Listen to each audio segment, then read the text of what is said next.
Walang basagan ng trip. Number 1, bakit ka ba kasi naaapektuhan sa ginagawa ng mga ibang tao? Pabayaan mo sila.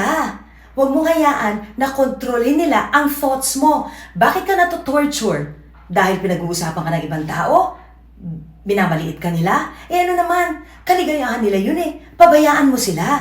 Wala nga basagan ng trip eh. Hindi mo naman makokontrol kung ano ang maling ginagawa ng ibang tao, o ang hindi tama, o hindi mo gusto na ginagawa nila. Alam mo ba na meron kang powers isipin kung ano gusto mong isipin?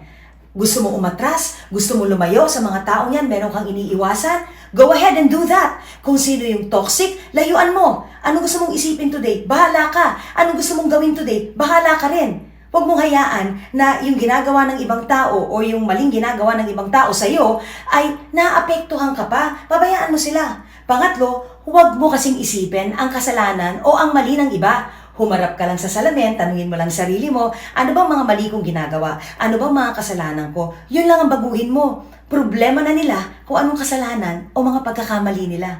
Let them think about that.